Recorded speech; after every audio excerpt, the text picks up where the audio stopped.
Ilza, I understand you've been attending the court proceedings online from Ireland. So, what was your first reaction when you heard the sentence today? Well, already happy when it was announced that they are guilty.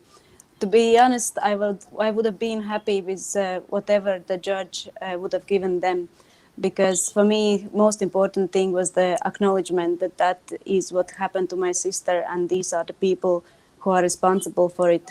I feel peace. I feel relief that that long, challenging journey is over, but inevitably I feel, I'm not even talking about loss of my sister because those feelings will always be there, but I'm also feeling sad for those two young men that they chose to do it, because we all have a choice. That's what makes us. Their fate was in their hands.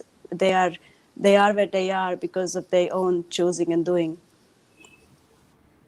On December 2nd, when the verdict came that they were guilty, you said you were happy that it came that day. So, do you feel justice has been served? Yes, most certainly. Has been served, and it's actually incredible to think that it finally has come.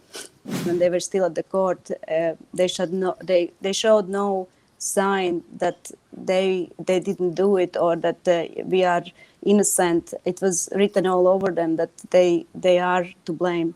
And I already tried to return in 2019, but then it became impossible due to my business. And in 2020, I was due to come in March, and I went home in February to say goodbye to my family, and I arrived back, and then we all closed down for COVID, so the whole world was on a standby. So I 2021 September, I came on a special visa and petitioned for a speedy disposal of the case, and it was granted. And then home for Christmas. Then I came back, and in June the court started. So I was attending most of the court sittings in real life, but only it just happened that some unexpected turns took place in my business, so it needed urgent attendance, and that's why I went back home. And I was happy that my petition for a high court to attend again was granted, and I was able to participate.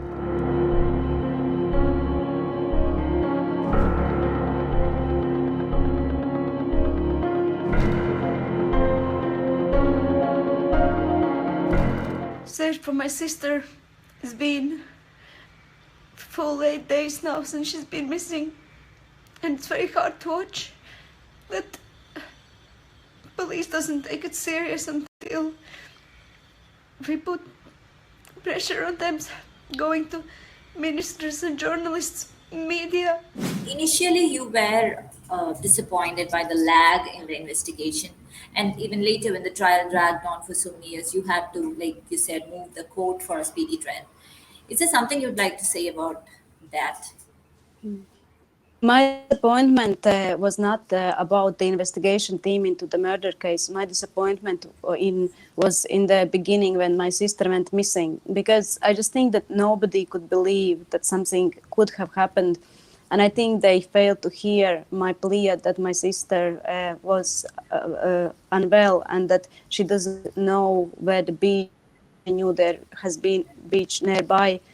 So that was the part that painful, but the investigation team did a good job.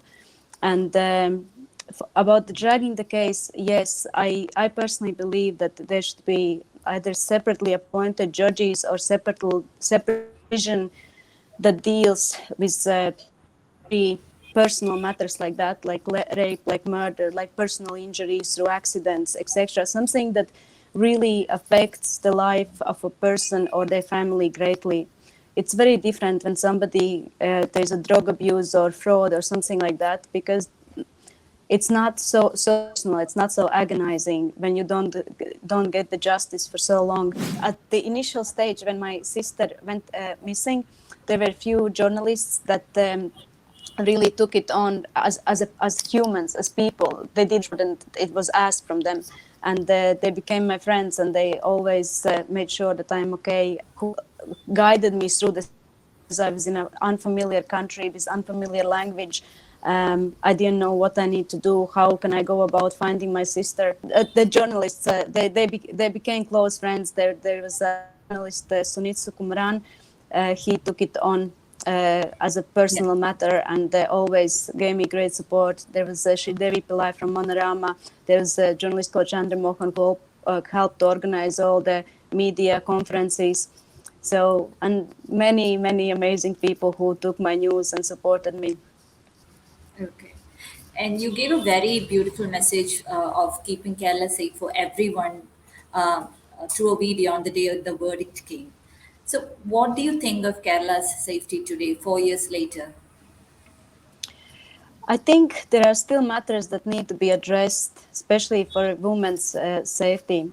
Um, I actually don't. I think tourists are much more safe than local women. So there are matters that need to be addressed, but I would never say that people cannot go to Kerala, that it's not safe. It is safe, and I know it is safe if you use your wits, if you are careful. With my sister, it was a very different story in the sense that she was vulnerable. She had the depression, and she was in a vulnerable position to begin with, and that's why she became such an easy victim. But if you are in a good state of mind, and you are not going to unknown places, you are safe to travel in Kerala and enjoy nature and food and